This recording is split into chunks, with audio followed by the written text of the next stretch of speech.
हाँ, तो अब बात करते हैं क्वेश्चन नंबर 5 की।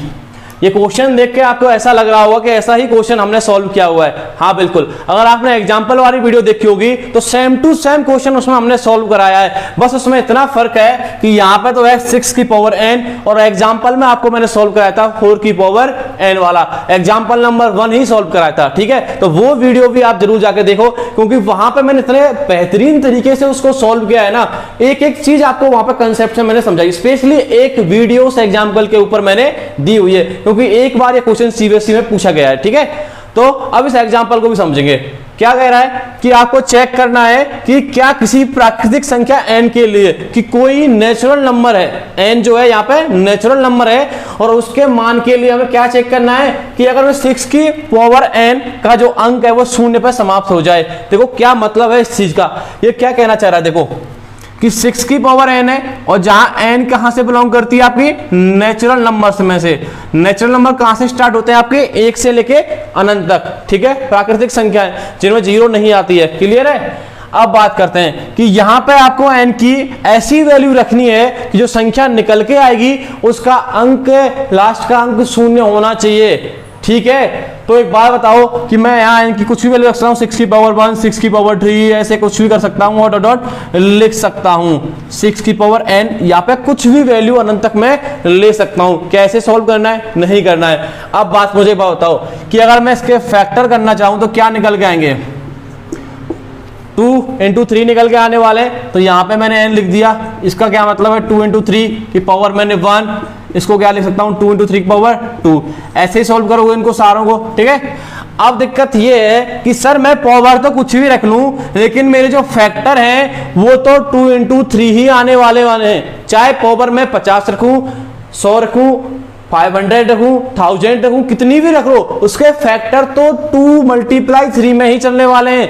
भाई इसका क्या मतलब है, इसका मतलब है कि 2 × 3 और इसका मतलब है 2 × 3 × 2 × 3। ठीक है, इसका यही तो मतलब है कि इस पेयर को फिर से रिपीट हो जाएगा ये 2 बार।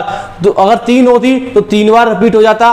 अब बात ये है कि ऐसे तो ठीक है, इसकी वैल्यू 6 निकल के आ रही है, इसकी 36 निकल के आने वाली है, इसकी भी निकल के आएगी। ठीक है, अब बात करते हैं कि इसका जो लास्ट का अंक है वो शून्य पे आना चाहिए। हमें तो ऐसी वैल्यू ढूंढनी है ना इनकी।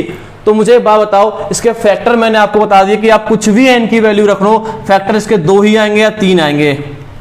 क्लियर है, इसके अलावा इसका कोई और फैक्टर है नहीं दिख रहा है। लेकिन जब मैं एक ऐसी वैल्यू की कल्पना करता हूं कि उसका अंक शून्य पे समाप्त होना चाहिए, तो मुझे एक बात बताओ, क्या वह संख्या 5 से विभाजित होगी?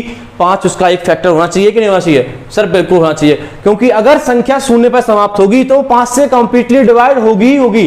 भाजकता के नियम में बहुत अच्छी तरह समझाया। ठीक है, सपोज करो वो संख्या ये है। ठीक है, मैंने मान लिया कि वो संख्या जो है ये है और इसका जो लास्ट का अंक है वो शून्य है। अब ये शून्य है तो ये 5 से कंप्लीटली डिवाइड होनी चाहिए, और कंप्लीटली डिवाइड है तो ये इसका एक फैक्टर होना चाहिए। मैं क्या बोल रहा हूं, आपको समझ में आ रहा है कि नहीं आ रहा? लेकिन अगर मैं इसकी बात करूं कि मैंने तो क्या बोला है कि सर 6 के फैक्टर है, n की पावर आप कुछ भी रख लो कि फैक्टर तो 2 और 3 ही आ रहे हैं।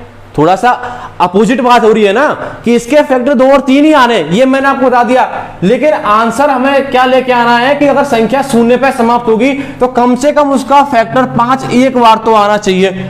यार दोनों बातें अपोजिट हो रही है, बिल्कुल हो रही है। ठीक है, तो क्यों हो रही है? क्योंकि ऐसी कोई वैल्यू है ही नहीं। 6 की पावर आप कुछ भी रख लेना, उसका अंक कभी भी संख्या का 0 नहीं आएगा। क्यों नहीं आएगा? क्योंकि उसमें 5 जो है फैक्टर के रूप में नहीं है। 6 का फैक्टर 5 नहीं होता है, तो n की पावर के ऊपर कुछ भी रखते जाओ तो उसमें कभी भी शून्य नहीं आने वाला है। आप समझ में आ गया? अब इस चीज को एग्जाम में कैसे लिखना है वो देखते हैं। ठीक है, इसको थोड़ा रफ कर देंगे। अब देखो एग्जाम में कैसे लिखना है इस चीज को, अब मैं आपको वो तरीका बताता हूं। ठीक है, तो मैं कैसे लिखूंगा, जो चीज मैंने अभी समझाई थी ना वही लिखूंगा कि यदि n के किसी मान के लिए, n के किसी मान के लिए, मार्कर चेंज कर लेता हूं। ठीक है, n के किसी मान के लिए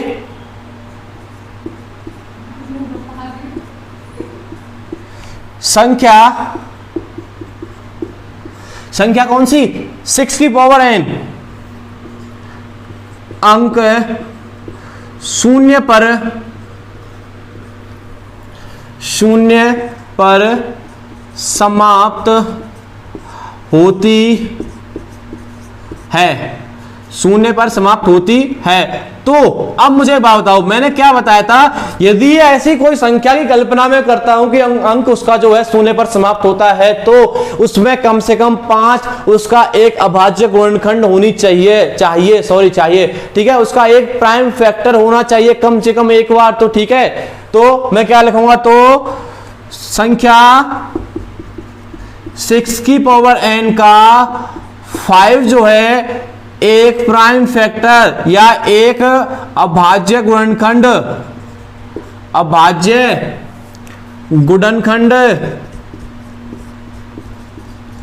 होना चाहिए। बिल्कुल समझ में आ गया ना, क्यों अभी समझाया था, ठीक है भाई। अब मुझे एक बात बताओ कि ये चीज मैंने यहां तक लिख दी है, लेकिन जब मैंने 6 के फैक्टर करे थे तो कैसे करे थे कि सर 6 के फैक्टर जो निकल के आते हैं कि 6 के पावर n का यदि, परंतु यहां लिख दो आप, परंतु 6 की पावर n के यदि फैक्टर करता हूं तो कैसे निकल के आते हैं, 2 × 3 पावर n। अब मुझे इस चीज से क्या क्लियर हो रहा है कि सर 6 के जो फैक्टर हैं उसमें तो 5 कहीं भी नहीं दिख रहा है, तो क्या निकल के आ रहा है कि सर इससे स्पष्ट है। अतः अच्छा एक चीज और यहां पे कि आपने ये चीज तो कह दी कि इसके फैक्टर 2 और 3 है।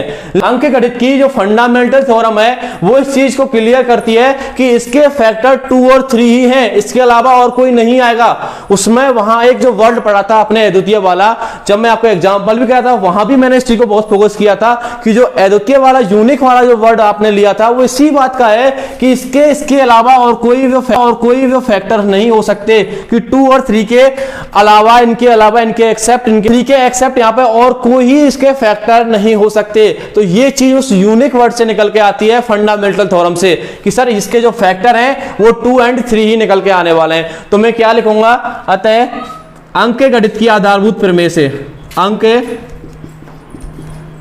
की आधारभूत प्रमेय से, आधारभूत प्रमेय की अद्वितीयता से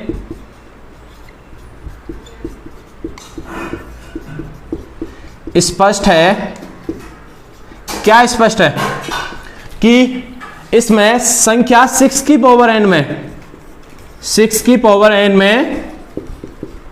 2 मतलब 2 और 3 के अतिरिक्त, ठीक है, इनके अलावा और कोई है नहीं भाई, इसमें 3 के अतिरिक्त, एक अतिरिक्त और कोई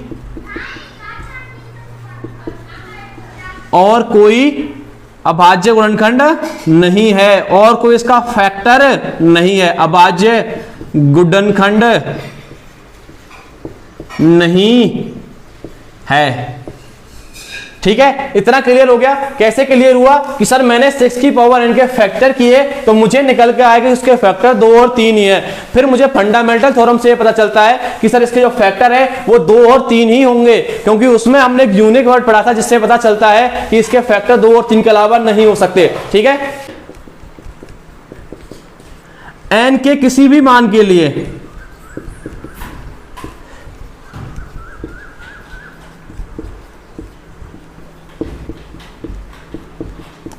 n के किसी भी मान के लिए संख्या 6 की पावर n का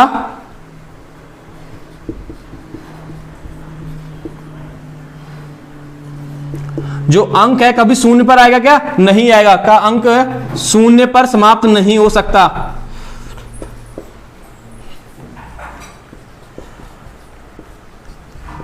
शून्य पर समाप्त नहीं होगा। हो गया सॉल्व। ठीक है भाई, क्या समझ में आया? एक बार मैं रिपीट कर देता हूं आपके लिए कि क्वेश्चन कह रहा था यदि 6 की पावर n है, यहाँ पे आपको संख्या दे रखी है और n का मान नेचुरल नंबर में से आप रखते हुए जाओगे तो आपकी ऐसी वैल्यू की कल्पना करनी है कि n की आपने वैल्यू रखी तो संख्या निकल के आ रही है, उसका अंक क्या आना चाहिए? शून्य आना चाहिए।